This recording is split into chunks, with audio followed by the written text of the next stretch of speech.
Fools are dancing, laughing, singing students of life. Welcome to Fools on Fire, the podcast for fools who are on fire. I've thought about how it works, and I don't know. But the onslaught of bullshit's the exact same as it's always been. You're going to come to love being interrupted. Well, I have to tell you something. Yeah. I'm a visionary.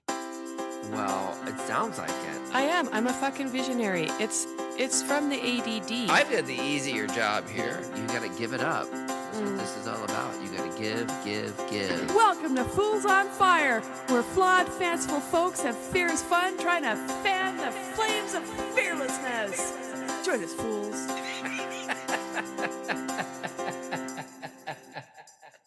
So, you love the book.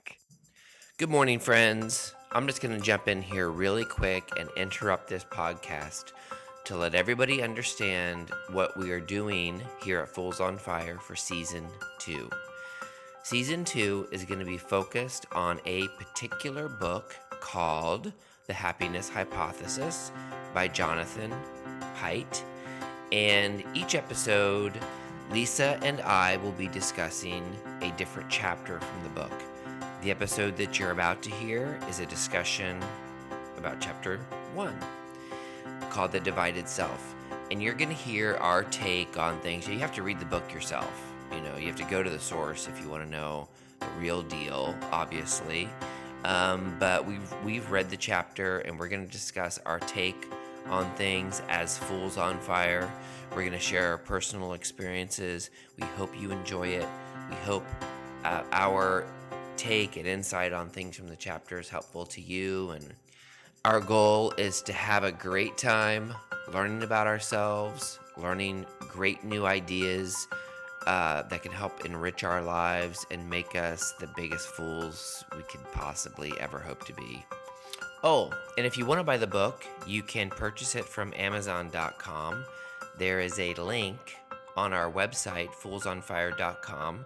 Go there, click the link. It takes you to Amazon. You buy the book just as if you went directly to Amazon. But by clicking our link, you actually are helping out our podcast. I hope you enjoy the episode. I love the book. Well, I love this chapter. Oh, The Happiness Hypothesis by Jonathan Haidt.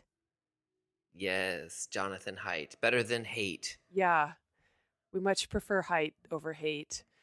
But I don't know how you know that. You must have heard. So you heard it in the audio version. Yeah. Of the book? Yeah. That's how you know. I just did that. I got the audio version of the book free from the Calgary Public Library on my computer. Lisa's in Calgary. Yeah. I'm in Alberta. Canada. So, we do have a one-person studio audience here this evening. Oh. He's silent. Okay. He's mute. He's on mute. He's here to suss it out. Well, that's fun. That's exciting. He's the douchebag. He's the douchebag from the last episode. He's the douchebag. You know what? We don't need to talk about the last episode. That was season 1. Sorry. This is season 2. Welcome to Got season you. 2, everybody. Okay. We're on a new path. Let's do it. Yeah. So, I picked the book, and I was really hoping that Dean would like it. And apparently, I love it. He loves it. Why do you love it? I love it. Why do you love it? Why do I love it? Yeah. God, I just found myself as I was reading it, hoping that I could remember. There's like so many interesting bits of information and scientific research and connections to old philosophies. And there's just so much content there. I'm thinking, I'm not going to remember this. And I wasn't in a position to take notes. But I like almost every page I felt excited about the information. It was very, I think it's very insightfully written. Well, he has a lot of great nuggets because I read this book probably, I want to say maybe about 5 years ago. And there is so much of it, even in this first chapter, that has stuck with me that I talk about a lot, like confabulation. Right. It's the reason. That is so fascinating. Isn't it? Yeah. Yes. So let's just give a quick rundown of what the whole book is about. So Jonathan Haidt is a social psychologist, And he especially likes the field of morality, which is Mm-hmm. uh, fine. So, what he's done is he has done this study of all of positive psychology in its many forms. So he's read all the important books from all the different religions and philosophies over across the planet, over across time, and he's kind of boiled them all down into what he calls the 10 great ideas. But then he's taken it a step further and validated these great ideas against modern scientific studies and conventions. And so,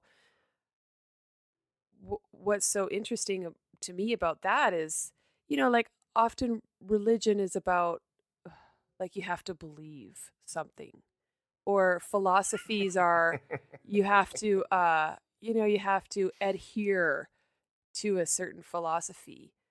Um, and then down the road, you figure out whether it worked out for you or not. Whereas what's so great about this book is that it's like he's factualizing what in the past has just been based in belief or based in faith. Um, so that's what I Right. find so truly intriguing about it.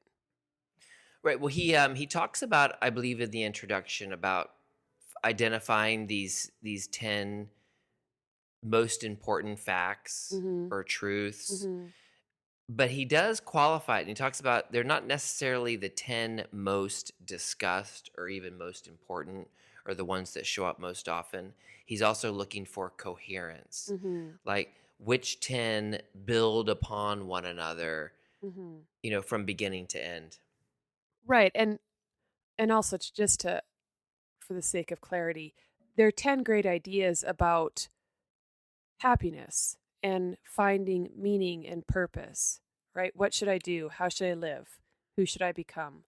That's that's what it's Right. about, right? Well, Yeah. that's the field of positive psychology. Right, right, Psychology that isn't focused on mental illness, but right, how do people who are mentally healthy typically right, find meaning and happiness and fulfillment in their lives. right. And flourish, right?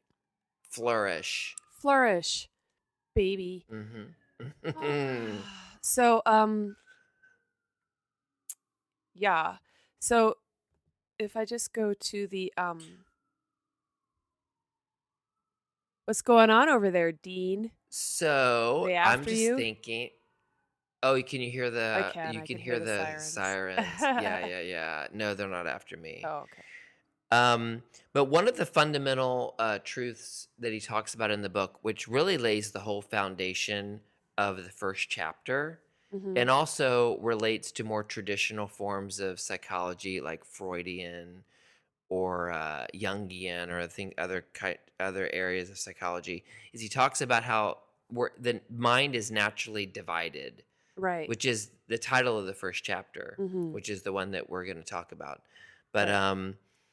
it's divide. Not only is it divided, but the different parts of your mind are in conflict. Mm-hmm. So I mean, Freud had that idea. He talked about the id, the ego, and the superego, and those three parts of the mind are constantly fighting with one another.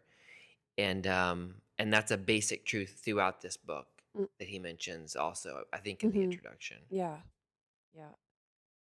we're in conflict. We like right out of the gate, we're a mess. Right out of the gate, we're a mess. Right. And That's what I say. since I've read this book, um, I have slowly evolved to the point where I am more motivated to let go and just accept. Because, Interesting. yeah, so he talks about his metaphor, his favorite metaphor is the rider and the elephant. Uh And so huh. the rider is our conscious self. Um, the rider has language.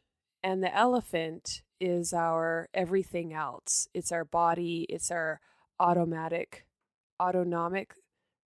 like our systems, our our Mm-hmm. instincts, our passions, whatever. And Our elephant. our elephant, right? And so the rider is just this little fella on top of this enormous animal trying to control it.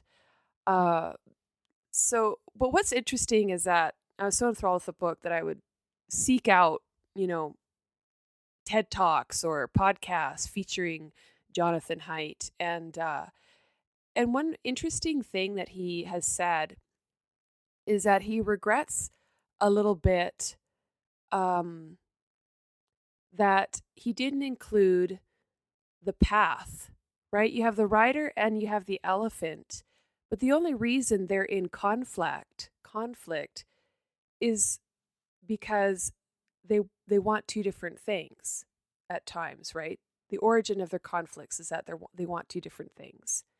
And what they want, right? That wanting, that's the path that they're down, right? So the rider wants to get up at 6 a.m. and the elephant wants to stay in bed. So if the rider wasn't on the path up the corporate ladder, the rider wouldn't care if you were staying in bed, right? And if the elephant doesn't care anyways. He just wants, what the elephant wants is to feel comfy, is to rest, is to maybe, have a big meal. And so if the rider is like, yeah, I can live with that. That sounds like a good life. Right? So that's what he says, is that, he often alludes to the path, right? He'll say, oh, the rider and the elephant are going in different directions, or they're working at cross purposes. It's like, that's the path, right? And for me, where does the path come from? The path, definitely at times I feel like it's externally dictated to me, right? Like, it's what your parents expect you to do or what society has expected you to do. It's like, how do you go about figuring out what you want your path to be? Thankfully, he answers that question later on in the book. Oh, outside chapter 1. Yeah, later on. Yeah. Well, yeah, I mean, that's the elephant metaphor he mentions is been this really important cornerstone that he discovered, and it's lasts throughout the book. But it kind of seems to me that one of the problems is that the writer is trying too hard to control the elephant. And I don't know if he's comes right out and says that in the chapter or if he kind of alludes to it, but he does talk about how important the elephant is to the overall gestalt of a person's life. That our reason, and this I found fascinating, because in my mind, I always do tend to think of rationality, reason, our thinking self, the rider of this elephant is the one who we should really be listening to. Right, yeah. Our big fat elephant who wants to just do whatever, that's not the way. Yeah. But he talks about how important, so one of the things the elephant represents is our emotions and our instincts and our drives, and how the only reason our reason is brilliant and so important and useful to us is because it is dictated and driven by our passions and our feelings and our emotional life. Right. He talks about patients who have had brain damage and they essentially have no emotions. And one would think, oh, they can just go out in the world and make great decisions because they don't have any stupid emotion standing in their way. But then they go out and they're paralyzed because they're like, well, I don't give a fuck one way or the other. They're lost. Like, their lives are ruined. It's like, there's no point to make a decision. Because there's too many options. And so the elephant will immediately eliminate a whole shit ton of choices that you don't have to worry about. Like, no. But your rational brain without that is going to want to go through every possible scenario and analyze each one. And then at the end of the day, it doesn't have any real impetus to even make a decision. Because there's no emotion behind it, right? It doesn't matter. So, Right. yeah. Well, I guess you would weigh like completely crazy, horrific options with your rational brain that the Right. elephant was just like, nope. Uh, yeah, no, we're not doing Yeah, that. we don't. Yeah, we do not have to think about it. Don't think about this. Move on. Yeah. Yeah. Um, and then the other one that I love that he talks about is uh I just have these bullet points and now But you I'm know not what? sure what Okay. the context is, but it's got Okay, but what since you what have what? since you have the bullet points there, Yeah. you won't forget it. Okay. I want to jump in. I want to ask you a question Okay. because I am curious, and Uh-huh. I can hear you ticking off those bullet points. I want to hang on a second. Have you ever had this experience? Have you ever? Is there like an aspect of your life where you're in conflict with the elephant, where you like struggle with that? Have you ever tried Ever. to set? Have Every you tried to? day. Every moment of every No, day. What are you talking about? no. I know. Well, of I had course. I mean, frozen it's pizza for dinner and French fries for the second time today. Are you fucking kidding me? Yes, every day. All day, every well, day. right. I mean, that's the idea. We all deal with all this stuff all the time. But Yeah. is there a part of your life where you've learned by experience that you have to allow your emotions or your feelings to be at work? Is there something, right? Well, Rather, because sure. you're like a reason girl, lady, woman, Yeah. person. Yeah, You're I a try. thinker. Yeah. Yeah. So have you found that to be a problem? Has that been Well, yeah, I difficult think in any way? there's actually there's two sides of that coin, right? So, first of all, there's the problem of in my mind, there's a lot of shoulds, right? Well, I should get up early, work out, um, get to work on time, uh, be nice to people, don't drive too fast, not get speeding tickets, that type of thing. So there's a lot of shoulds. And then, but like he says in the book, it's like your conscious uh, efforts at control, they wear out in a hurry, right? It's like you can Hmm. only consciously breathe in and breathe out at a steady pace for a couple of minutes before you forget all about it and you're not doing it anymore, right? And Hmm. so then I will at the end of a set amount of time, a week, a month, look back and be like, okay, so I just I just crashed and burned on that desired routine that I'd set up for myself. Whatever it is about me, uh, whatever it is about my poor elephant, like he can't handle it. He can't handle, you know, whatever it is my conscious decision making had decided to do. Can't handle it. So there's that, and then So, there's the other. What? well, have you thought maybe you're ignoring your elephant? That is what I was just about to say. Right. Well, Is that that's on the other side of the coin, I also feel like I suppress my emotions and that because I don't give enough, I don't heed my emotions, I don't give them enough credence, I don't let them inform my decisions, then I've already sabotaged the plan because the elephant isn't on board. The elephant was never consulted. The elephant was denied his existence. mm-hmm. So I think what he was pointing out is that most riders don't realize there's an elephant. Right. I think that's the kind of that's the first problem. And so or get confused when they seem to be at odds with themselves. Like Yeah, I want to get up, I want to do this, I want to do that, but I don't. Oh, it's because I'm lazy, or I'm right. something's wrong with me. Yeah. Then there's all these, Yeah. unhealthy, dysfunctional explanations, and then it's just spirals out of control. Mm-hmm. And so it's kind of counterintuitive. I mean, you make the elephant the fall guy Mm, and blame the elephant for everything because I guess you privilege the part of your brain that has language, the only part of your brain that can really talk to you. which Mhm. is the rider. So Mhm. then you fucked over the elephant. You've given the elephant a bad reputation. Mhm. And I kind of feel like almost as I'm reading it, like a little bit, I feel a little bit ashamed of my elephant. Mm. Like all of the things that I don't in my brain decide to be reasonable, Mhm. they're like, oh, why is it they always seem like the bad things or the things that you shouldn't do?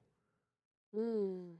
It's like, I feel like it comes from sort of a Christian programming. Mm. Those of us who grew up, who hasn't, who, Mhm.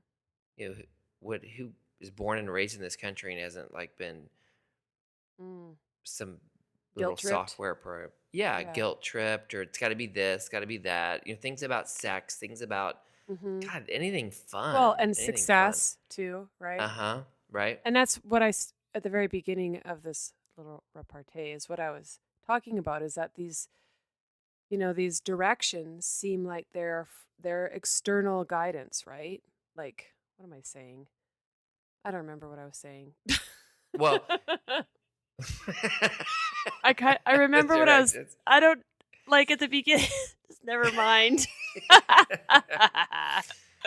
Yeah, yeah, yeah. Uh, So, yeah. So yeah. What else? What else? okay, so let's go. Okay, so the golden rule: I do know that unto one. others as you would have others do unto you.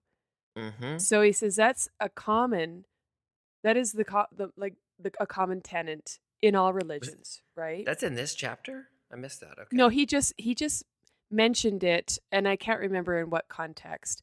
And then he Okay. said, but it's mitigated, that whole golden rule. Like, obviously, not everybody doesn't operate by the golden rule because Yeah. we're all a bunch of assholes, right? And so, but that's because we're all hypocrites.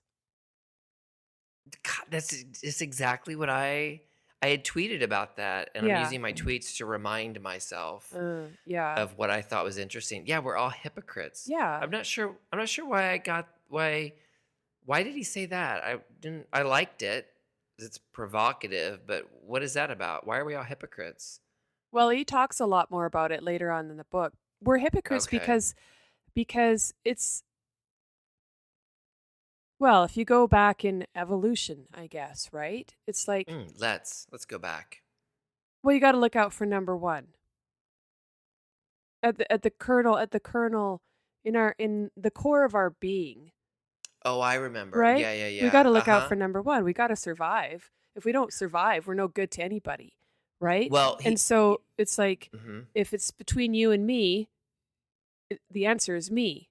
But if it's between you and me and that other guy, the answer is you and me, right? And Right. so and so the golden rule is always mitigated by our own hypocrisy, and it's a balancing act. It's, ethical when convenient type of thing. Well, now I remember he talks about the kind of the science behind it Mhm. is that we literally don't recognize our own faults Mhm. in the same easy way we see the faults in everybody else. Mhm. I think it's an old saying, like we easily see the twig in I see the twig in your eye in spite of the log in mine. Mhm. Something like that, and that's Mhm. just that's been proven, that's been demonstrated, Mhm. that we overlook our own faults, but God, like, yours drive me fucking crazy. The hypothetical you, right? Yeah. Yeah, the hypothetical me. Yeah, I'm just not the real me, Not the real nor the me. real you, Right. yes. Like, how But dare that's you? right. So in that sense, we're hypocrites. Yeah. We're, unwitting hypocrites in our own lives. Oh, definitely unwitting. I don't, I used to have on one of my dating profiles, one of the questions is,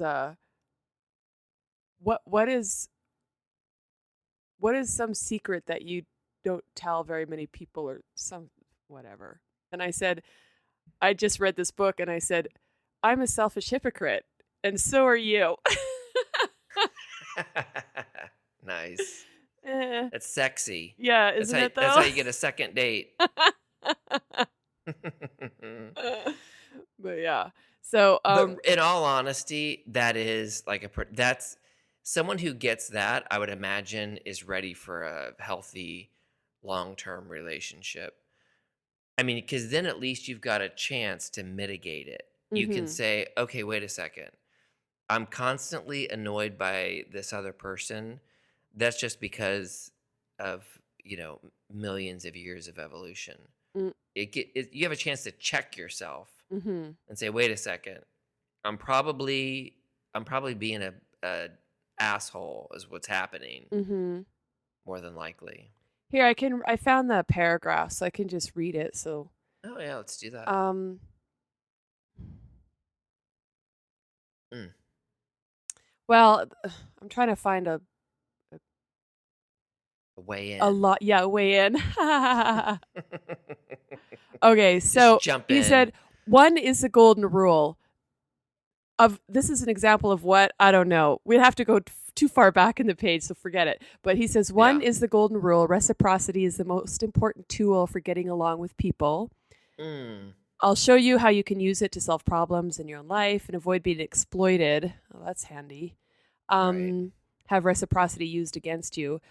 But Ugly. and then he says da da da da da. He says the second truth in this part of the story is that we are all by nature hypocrites, and Mm. this is why it is so hard for us to follow the golden rule faithfully. So, um, yeah. And I think, it's like if we just, what I love about learning, I guess, is just the more you know, the more you can just accept and quit worrying so much about whatever, I Well, think. that's something I think this chapter definitely offers is, you know what? It is it I think it encourages those who read it, I guess, to have a little compassion for ourselves. Mhm. Like this is truly a runaway train. Yeah. There there's an extraordinary amount going on that we are all unaware of. Mhm. He tells the little anecdote about the person who's looking for their keys in the Mhm. street light, Mhm. and the officer comes along. Why are you looking for your keys here? And the guy says, well, the drunk guy, of course. Yeah. Oh, well, I lost my keys way over there, but this is the only place where there's light. Yeah. So I'm looking here because it's Yeah, I right, lost my keys in the alley, but the light's better over here, so I'm just gonna look for them over here. right. And Yeah. that's kind of the situation that we're in Mhm. because we're only aware of like a tiny little area Mhm. of our consciousness, of our Mhm. world, of not of our conscious, of our brain. Mhm. Our consciousness is a tiny little spot. We Right. have a whole lot of other shit going on Mhm. Yeah. that is that you're not aware of. So Mhm. it seems like the only thing left to do is just like kind of like take a step back, Mhm. relax for a moment, reflect, Mm. journal. So the chapter is called Divided Self, and Mhm. so we've been discussing like Rider and Elephant, and Mhm. he's laid down like this basic conflict, right? And so what he does is that he talks about um, what gives rise to the validity of this elephant versus rider idea. So the first one is the mind versus the body. And this is what I love. He says that, for example, the gut has 100 million neurons. Which And is a lot. yeah. And so it's actually like a mini brain. It's the gut brain. And so, when you have those instinctual feelings and you feel like, my gut tells me, it's like it's a real thing. Because those are, I mean, I'd have to read a bit more, but neurons are, they're in your gut, they're in your brain, right? Neurons, Mhm. neurotransmitters, all that. Right. So it's the Well, they're same. everywhere. Yeah. So, okay. So, yeah. And then he talks about, Well, he talks about the left versus the right brain and hmm what studies have shown when people have had them severed. Well, the corpus callosum. Right. Yeah. Like people have had back in the day when they were first experimenting, I guess, and hmm they would operate and cut people's brains, sever them right from left. hmm And then they do all the studies on what effect that had on these people. Well, in one respect, it helped them. It Well, would reduce sure. Well, reduce the seizure. seizures. Yeah. And they seem to operate all right because The there's effects always are this ability to specific. compensate, right? Yeah. Right. So so the studies that they did were when they would cover the right eye or show a picture to just one area of the brain because the brains can't communicate then. But normally you have two eyes, you would see a picture with both sides of the brain, right? Even if Right. it's severed, right? And so, but one of the best concepts that they came up with that I have really taken to heart is this idea of confabulation. So, for example, they showed a chicken claw to this guy to the right side of the brain, or perhaps it was the left, and then uh,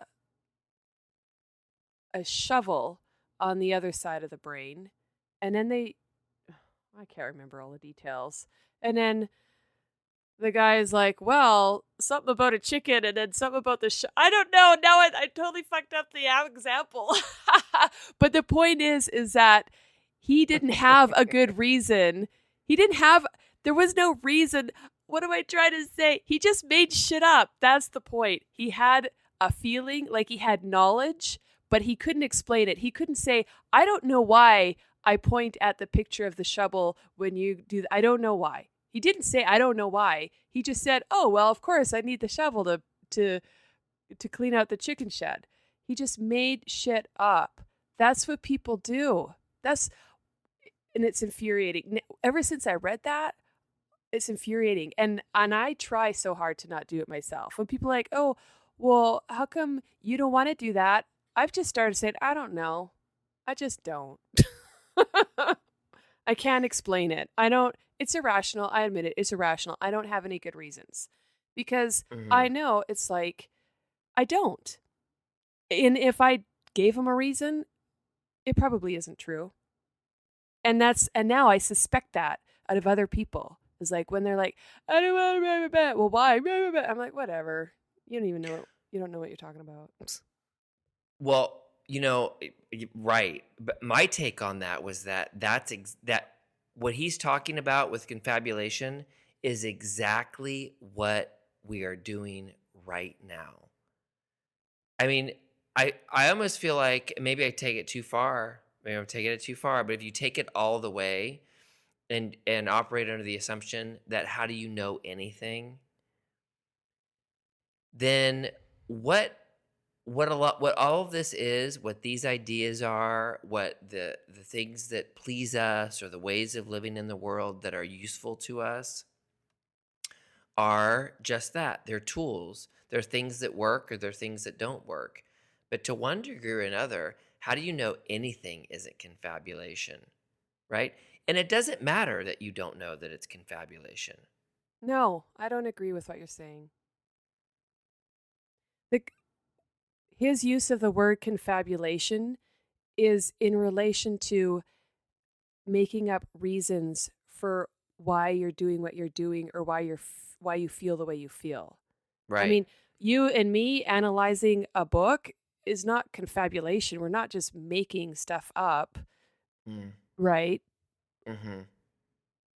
I think to me, my understanding is confabulate means people feel a certain way and that they see a thing, they have an emotional reaction, and they don't know why they have it. But they don't know that they don't know why. They don't admit it. They just make something up. And so he Mm-hmm. uses the example, right, of the brother and sister having sex in the woods. They used birth Right. control, right? She was on birth control. He used a condom. They mutually agreed, oh, this will be interesting, could be fun. Afterwards, they thought it was great. They're not going to do it anymore, but they feel like their relationship is better for it. He says that gives that little anecdote to people, like, well, is that right or wrong? Like, it's terrible. Well, why? Well, because, she could have gotten pregnant and had mutated kids. Well, they use birth control. Well, their relationship will be forever, you know, damaged. No, they have a great relationship. Well, I don't know. It's just wrong. Like Homer Simpson, right? That's confabulation, Mm-hmm. I see. in my opinion. Yeah. No, I get what you're saying. Then the next There's split. What were you gonna say? Go ahead. what you were saying was reminding me of, it might be the next split. Something about there's something about an argument. Something about arguing. Is that part of it? How you can never win an argument. Yeah. So Right. that's because of Is the confabulation, right? Because, is that's part of the confabulation well, section? yeah. I mean, now that you've brought up that example, maybe you were right. Just this idea of like, you have an argument with somebody, they're getting emotional, you're getting emotional. At this point, the words that are coming out of your mouth are totally irrelevant to what's actually going on. Even if you win the argument, the reasons they were spewing for why they feel the way they feel weren't true anyways. So it's like you're playing whack-a-mole and Well, yeah, part of what he was saying is people get into arguments and they rarely change their mind, or they rarely right. will make an Right. effort to see the other side of it, Right. because it's not about that. Yeah. It's about, but I can't remember what he claims it is in fact about. Well, It's not, but he did make because a it's point that it's emotional, right? It's like you can't change a person's mind because the assumption is that what's on their mind are rational reasons based upon facts. But mm, what's on their mind are these confabulated, made up, trumped up reasons to justify their feelings, hmm. right? So So, they end up defending their confabulations, which they yeah. can't defend in any rational way. So you go Well, round and round and round. well, they could, like, maybe their confabulations are rational, right? Like maybe the brother and sister didn't use birth control. And so in that case, that their reason for not liking that scenario, for not approving of the brother and sister doing that, is could very well be valid. Oh well, the possible offspring will have birth defects, right? So Hmm. yeah, it is a real logical rational reason, but in truth, that it isn't the reason. It isn't the honest justification for their actual feelings. They're probably there is to them it's just wrong. Right. And I think that's the problem with all of us is that what we don't understand is that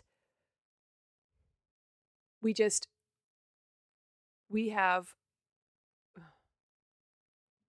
just irrational emotional reactions to situations, and that's it. If we just stopped there and said, "Well, I'm just being emotional and I'm just being irrational. I can't say I know why I feel this way.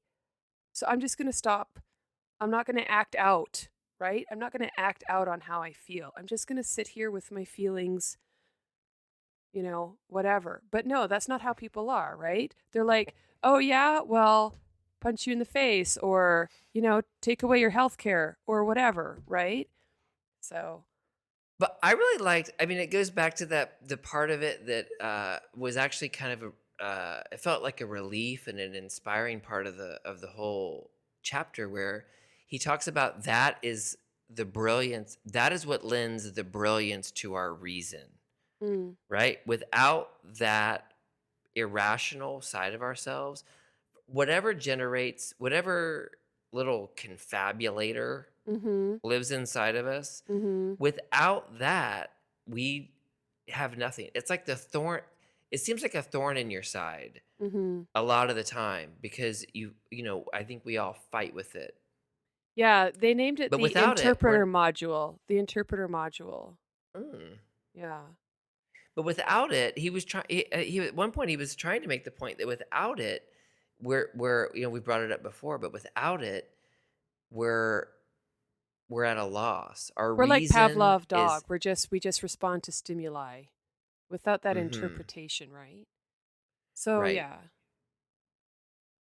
Yeah, no, That piece of it. I mean, if I reread this chapter, I'm going to reread. My goal is going to be to more deeply understand why it is that the elephant or the confabulator within us, the irrational part that makes shit up, yeah.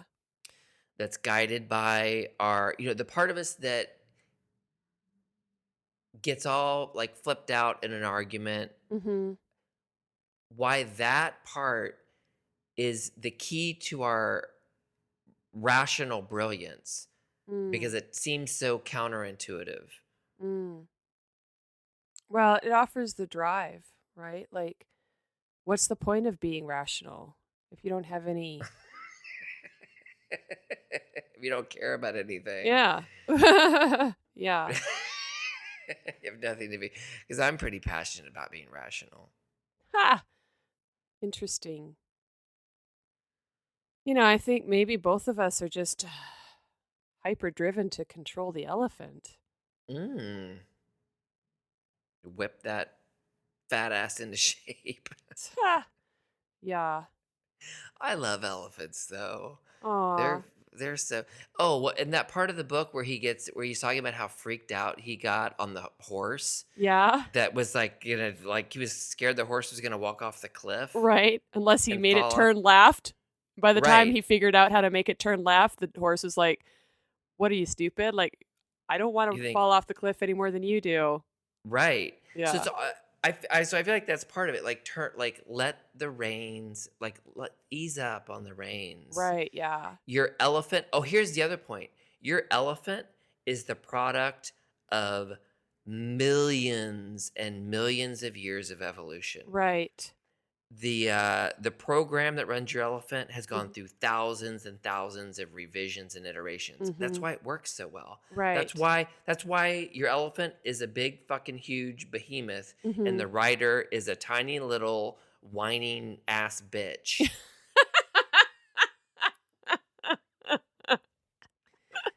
Because the cortex, right, Yeah. that is the source of the rider is brand new. It's Yeah. like the new kid on the block. Here's the new kid on the block. Thinks then it's gonna Yeah. waltz in, and be rational and make smart choices. He's using air quotes for those of you at home. Yeah, I know. God, just when you should be on TV. Yeah. Yeah, Yeah. it's you can't win. You're not gonna win against millions of years of evolution. Yeah. You're outmatched. Yeah. You got to go with it. You got to go Mhm. with it. You have to say yes to the dress. Well, and so I mean, I don't want to let the cat out of the bag, but at some point down the road in this book, dude, you really need to get some frigging felt on the bottom of your chairs. Shit. Sorry. I think it's going to be okay. I mean, look, I would have preferred have not made this squeal. I'm with you.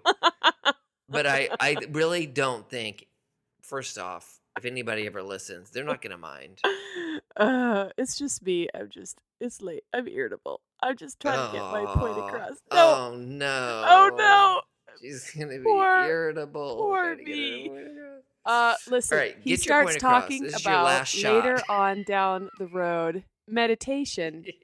And it Oh, goes back to what I was saying earlier that I think, the rider and the elephant fight a lot because, the whiny ass bitch wants all these things out of life that where did that stuff come from? mm-hmm. It's all just external pressure and expectations. And the rider just needs to throw in the towel and sit down with the elephant and say to the elephant, okay, what do you want? What do you want?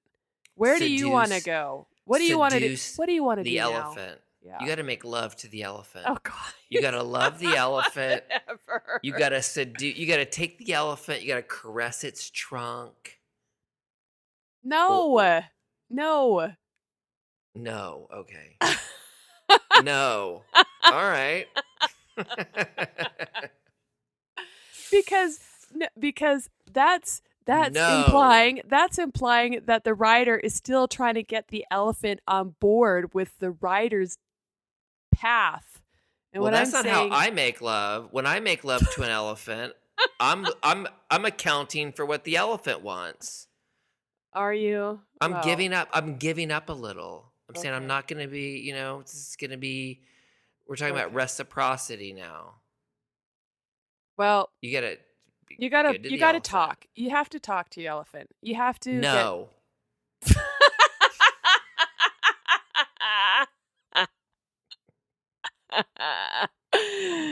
Touche, You do monsieur. not have to talk to the elephant. I just disagree with that. Yeah, well, in our next episode, we'll find out what Mr. Jonathan Haidt has to say about that. Okay, because he's going to be on. We're going to interview him. Oh, no. Well, Mr. Jonathan Haidt will say, I ain't got time for that. What But does he say might. to do? He Well, we might. don't want to get ahead of ourselves. No. Everybody has to understand you've read the whole book. It's why this is torture for you. It isn't torture. What are you talking about? You look a little tortured.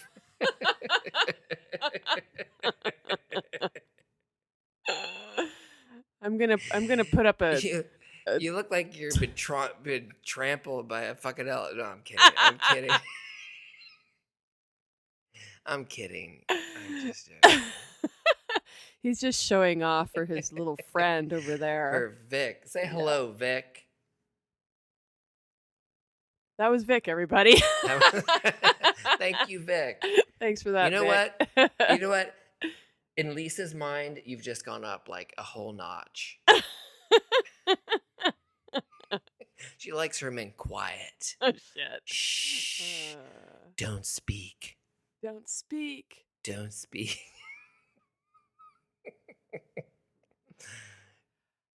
Take us there, Lisa. Where are we going? Oh, well, I was about to mention my favorite word, actually. Oh, that's a good one. Your favorite word. My favorite word. It is the theme of my life. It's called acrasia. The word is acrasia. I've heard that. I've heard you say that before. Yeah. And he never mentions it. He should. I'm going to write him an email and say, I hope, in case you don't know this word, you ought to, because it's the perfect word. But it means weakness of will, right? So he was talking about, what kinds of things happen when the rider and the elephant are at odds or in conflict. And so he talks about failures of self-control, right? Mm-hmm. Right. Setting the alarm for 6 a.m., sleeping until 10. Going on a diet, eating a hot fudge sundae. So one drink too many. Yeah. New Year's Eve. Yeah. So that's acrasia. That's failure of self-control. That's knowing weakness of will. In your mind, your conscious self deciding the best course of action, and then your actual self just doing the opposite. Mm-hmm. Mm-hmm. I feel like, well, he'll understand. Mm. So he talks about that a lot, it seems. Yeah. And it goes back to the whole thing. It's like everything. Mm-hmm. Yeah, so I think to me, the goal, I would guess, is, well, happiness would be, I mean, you can't be happy if you're continually conflicted, right? If you're continually at odds with yourself. Right. If every morning you say, God, I really want to get this done, get that done, whatever, and then at the end of the day say, God, I hate myself because I didn't do this and I didn't do that, Mm-hmm. right? So it's like, you need to reduce that conflict. Either you need to figure out how to, arm wrestle your elephant under control and get it to do what you want it to do, or you have to give in to the elephant and change, your goals, or change whatever, lower your expectations or widen your expectations or something so that they're more in line. You can't just be conflicted all the time. It's too painful.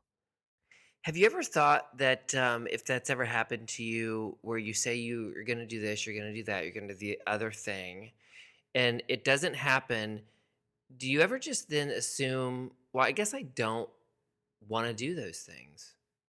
Do you think Mhm. you think that's a reasonable or a rational direction to go? I guess I just don't want to do those things. I think I do. I thought I did. I thought still still did, but Mhm. continue to not do it. I guess I just don't want to. Mhm. Would that be an informed, smart move? Well, well, my ADD is a whole other fascinating subject matter. Oh, right. But God, how does I that get folded in? well, yeah, it's a whole other uh whatever. But I would have that debate with myself all the time. And it was very painful and destructive. It was like, "Oh, well, I want to be a singer, but I don't practice." And I don't show up on time to my rehearsals and I don't get the words memorized. So, I guess I don't want to be a singer. How could I possibly actually want to be a singer if I don't have the commitment, if I don't have the ambition, if I don't do the work? I guess really what I have is no integrity, no ambition, um, and I don't have what it takes. I guess that's the real me. And so eventually, it's like that's the confabulation, right? There's got to be a reason. I can't just go through life behaving this way for no reason. And it can't be a good reason because my behavior is deplorable. So the reasons have got to be all bad. And then you think up all sorts of, you know, self hating kind of descriptions for why you are the way you are. So, yeah, that's happened to me for sure.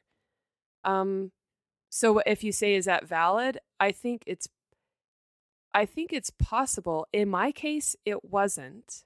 In my case, 20 years later, diagnosed with ADD, is I couldn't focus. I can't remember very well. I don't have very good concept of time. So there was an actual chemical reason why I couldn't sit down with the song for any length of time without going crazy, where I couldn't remember the lyrics, why I couldn't get there on time. But I didn't know that, right? So I made up a bunch of reasons why I must be doing that, and none of them were good. None of them were good. So, So, is someone with ADD who's not receiving treatment, does he doesn't say it, but it almost he in a sense in the introduction he says things that would lead one to believe that this doesn't apply. Right? The whole field of positive psychology in a sense assumes completely typical brain chemistry. mhm, No, not ADD is not a mental illness, but no mental illnesses, all that kind of thing. mhm. Well, in fact, the reason why I love this book is because later on, when he talks about the rider getting in touch with their elephant, and he talks about getting therapy, getting medication if you need it, and meditating and doing what you got to do to reduce the conflict between the rider and the elephant. And that was an impetus for me to get therapy, and uh and as a result, come to terms with this idea that I had a disorder that I never knew that I had. But that was why self help books were so damn confounding to me, because I would read them. I'd be like, they make total sense. I'm going to do all of this that they suggest. And then I wouldn't, or I couldn't. And so that's why I'm so excited, even though it really helped me out the first time before I knew I had ADD. I'm really excited about the heights I'm going to reach after I read it the second time, now that I'm all drugged up.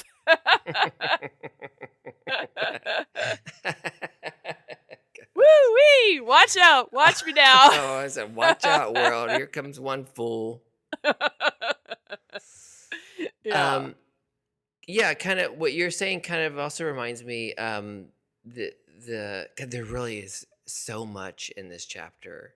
It's like every page is It's dense. Yeah. it is very dense. There's a Mhm. lot of information. But I'm trying to recall he talks about how crazy thoughts bubble up into our heads all the time. Mhm. Yeah.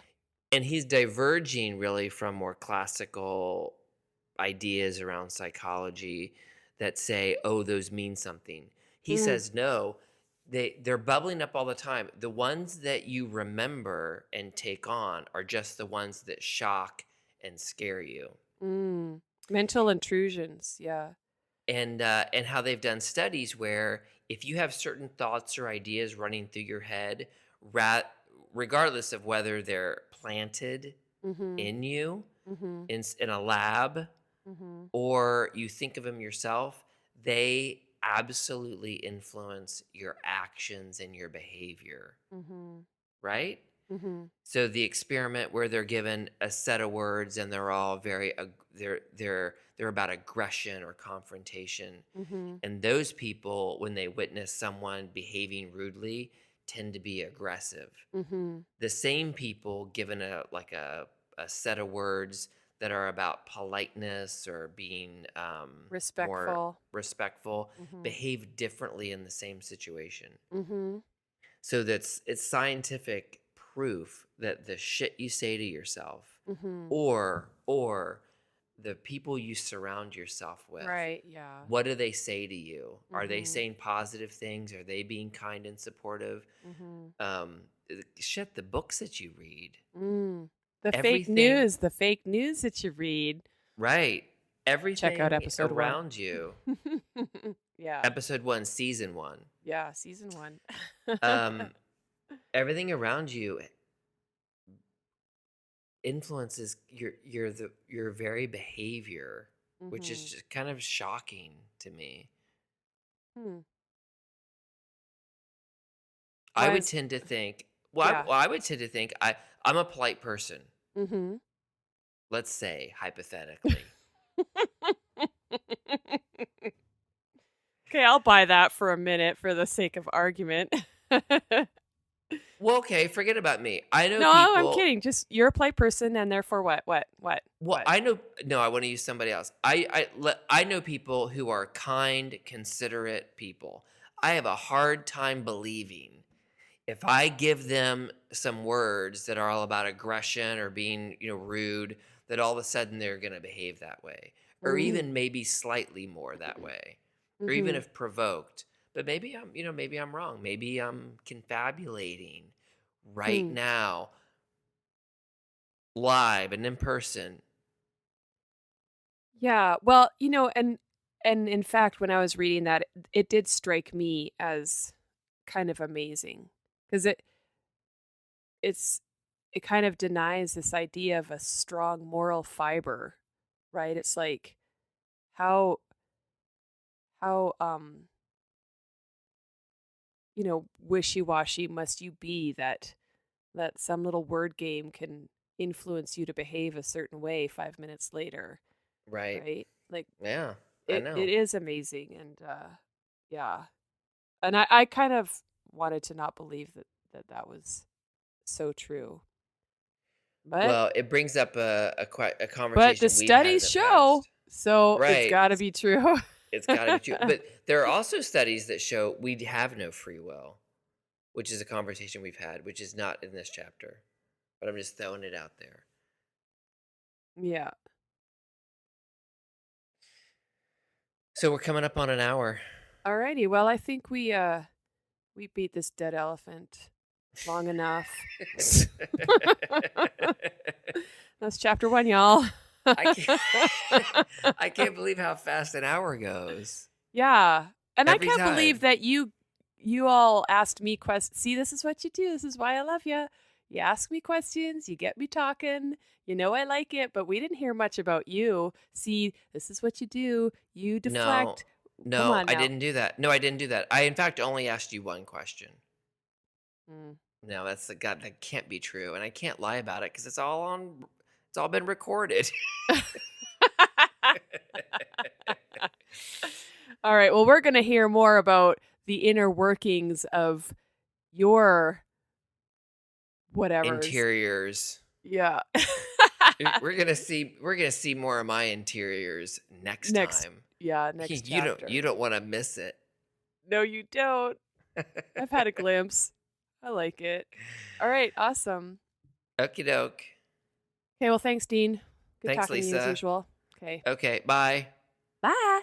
So, Lisa, Yes? check this out. Okay. Nobody has to miss a single episode of our podcast. Oh, really? They can subscribe to our mailing list on our website, foolsonfire.com. They can also subscribe to our podcast on iTunes.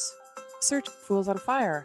And perhaps, maybe, write a review. That'd be awesome. Our Facebook page is /Fools on Fire. We're on Instagram. Fools on Fire Uh-huh. is our Instagram handle. Yeah? Is that what they call it? I don't know. All right. They can send us an email, fools@foolsonfire.com. Also, follow us on Twitter. The handle is @FiredUpFools. That's what it is. Bingo. Yep. Bippy boppy. Bye-bye.